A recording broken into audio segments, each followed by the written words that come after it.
pamamaraan ko kung paano magsilat sa ipit na lugar na tulad nito. Kayo, paano ang mga paraan nyo rito? Ito materials na ginamit ko at mamaya papakita ko kung paano ko ginawa ito. Kung mapapansin nyo, ito yung sealant. Hindi siya tatama dito kasi ito na yung sagad niya. Kasi panggana siya dito. So, hindi tayo makakapagsilat ng maganda, hindi may lalapat. Ano bang mga ginagawa niyo yung diskarte? Papakita ko sa inyo ang aking diskarte. Kasi nauna ko kung ginawa itong stante na to, saka lang nakapag-desisyon na lalagyan ng glass dito. So, ipit na. Ayan. Ipit na rito. Wala nang lugar. Ayan o, ito nyo, layo.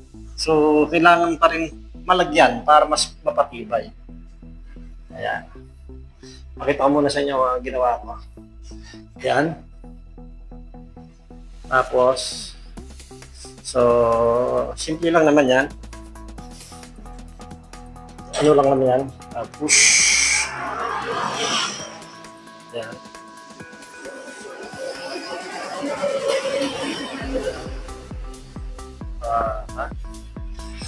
Ayan, mga estante na yan. Gawa ko yan. Lahat yan. Pati itong hangiran na to. Owning. Grills ng pintuan. Tsaka ito. Tsaka bintana na rin dyan sa baba ng CR. Ayan. Okay, papakita ko na sa inyo kung paano ginawa ko na gagamitin para sa pagsisilant dito sa ipit na to. Ito, gagawa natin. Lalagyan natin ito ng para maisukit natin na mabuti sa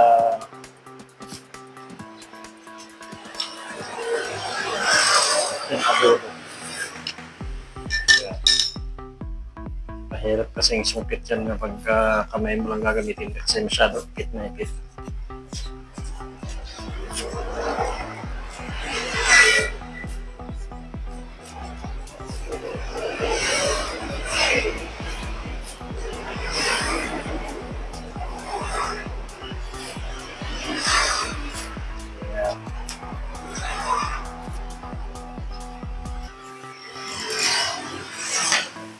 Ayan.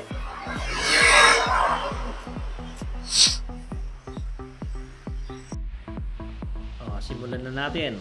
Kita nyo yung stick na yan. Pasok na pasok sa pagitan. Sikip man yan.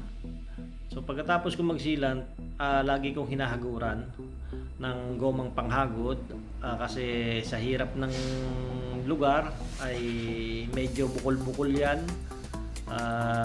Para matanggal ang mga bukol-bukol, kagandahan pag nahagod mas sumisiksik pa ang silan sa paloob at mas makinis tingnan.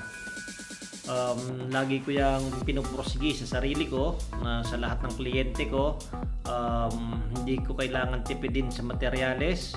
So kung kinakailangang damihan mo talaga para mas mapatibay pa ang gawa mo, ginagawa ko yan. So kahit hirap na ganyan, gagawan ko ng paraan para makumpleto ko at ang kalidad ay sigurado. Ayan. Pasok na pasok yan. Disclaimer po sa lahat pong manonood, ito pong video ito ay isinishare ko po para sa mga baguhan at sa mga gustong matuto. Kahit po sa mga veterano, sana po kayo ay mayroon ding makuhang aral kahit konti. Kung mayroon po kayong mga comment at suggestion, pwede pong pakilagay po sa comment section para po ating mapag-aralan, para po sa ating ikagaganda ng ating mga gawa at para na rin po sa satisfaction ng ating mga kliyente. Yan, kita nyo, buti na lamang at mababa ang itong ating project na ito. So ingat po tayo sa paggamit ng hagdanan. Hindi po tulad ng mga iba po nating project, so kailangan pa tayong gumamit ng mga scaffolding at kailangan din natin yung mga safety gears tulad ng mga safety harness at iba pa. Kaligtasan po lagi ng ating mga tao, ating mga sarili at mga taong nasa paligid po natin at ng mga gamit natin. So, maging aware po tayo sa kaligtasan ng kapwa natin at mga nasa paligid natin. So, ito, malapit na nating ipakita ang extension ng nozzle na nagamit natin doon sa gipit na lugar. Ang mga materials natin ang kailangan ay ang level hose, tapos yung mga nozzle.